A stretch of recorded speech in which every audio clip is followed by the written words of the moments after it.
England and Ireland renew one of rugby's fiercest modern rivalries on Saturday as they collide at Allianz Stadium, with both sides desperate to reassert themselves in the 2026 Six Nations Championship.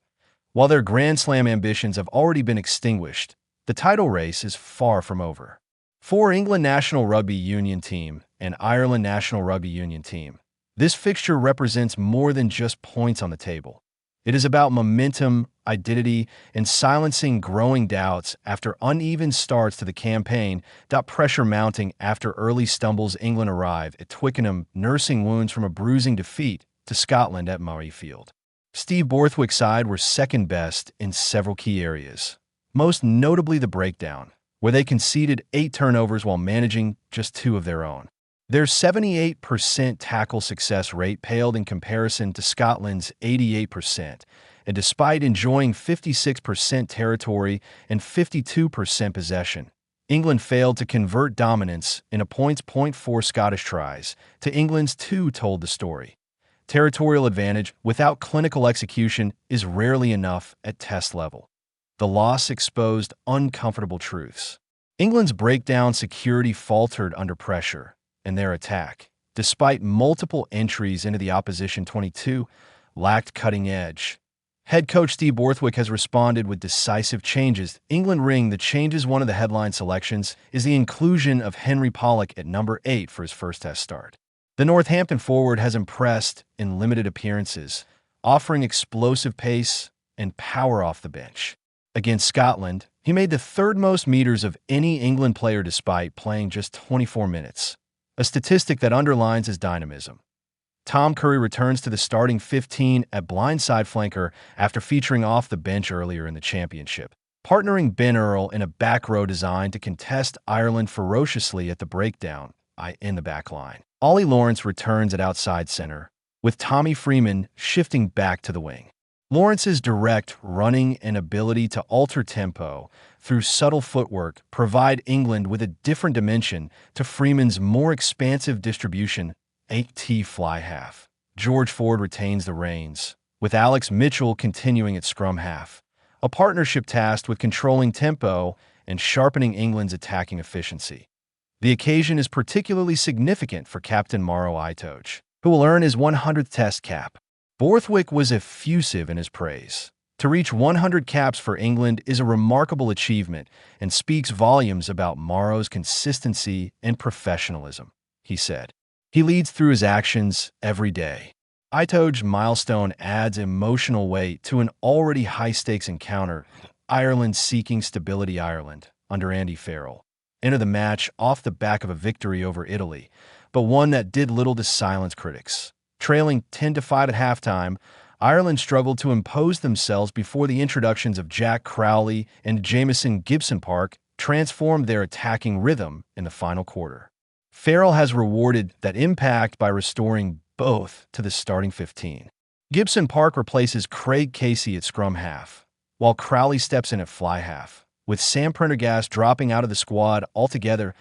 In the pack, Josh van der Flier and Tadhg Beirne return to the back row, while Tadhg furlong resumes at tight head prop in a clear attempt to stabilize Ireland's set piece. Farrell has also opted for a 5-3 bench split, providing added backline flexibility through the recalls of Finlay Bealham, Kieran Frawley, and Tommy O'Brien, where the game will be won if. Recent performances are a guide. The scrum will be central to the outcome. Ireland's set piece has come under sustained pressure in recent months. Italy disrupted them significantly last weekend, while South Africa's dominance in November prompted wider conversations about scrum laws. France, too, extracted penalties in their Six Nations opener. England may see opportunity. Ellis Genge, Luke Cowan-Dickey, and Joe Hayes are aggressive scrummagers capable of identifying and exploiting weakness. While not always dominant from the first engagement, they are adept at waiting for the decisive moment to apply pressure. Furlong's return signals Ireland's awareness of this threat, but the battle at tight head could determine field position and psychological ascendancy. The lineout will also prove pivotal. Ireland prioritizes clean ball to launch structured attack phases, while England frequently use it as a springboard for their rolling maul. With Beirne back and England retaining Ollie and Itoje as primary jumpers, aerial supremacy will shape territorial control. Players to watch: Henry Pollock, England. All eyes will be on Pollock. His blend of pace and physicality adds unpredictability to England's back row. Whether operating in tight channels or wider spaces, his ability to break the gain line could be decisive. Ollie Lawrence, England. Lawrence's return bolsters England's midfield punch. His capacity to accelerate through contact and create half gaps may stretch Ireland's defensive line. Jack Crowley, Ireland. Crowley's late cameo against Italy revived Ireland's attack. Now handed the starting jersey, he has an opportunity to cement his claim as first-choice fly-half. His game management and distribution will be under scrutiny. Stuart McCloskey, Ireland. Ireland's most consistent performer thus far. McCloskey offers direct running and subtle offloading skills that generate front foot momentum. Tadhg Beirne, Ireland. Beirne's shift to the back row affords him greater freedom to influence breakdowns and disrupt England's ruck ball. His lineout presence will also be vital. The key head-to-head at scrum half. Alex Mitchell and Jamison Gibson-Park represent contrasting yet similarly effective styles. Both control tempo intelligently, vary speed around the ruck, and pose sniping threats from close range. Their ability to manipulate defensive spacing with subtle footwork and precise passing could unlock opportunities for their respective backlands. Whichever nine better dictates rhythm may well tilt the contest. Psychological edge at Twickenham. England's home form provides encouragement. Of their recent 12-match winning run, 8 victories came at Twickenham. They have not lost at home since South Africa defeated them in November 2024. That muscle memory of winning at home could prove decisive in a tight contest.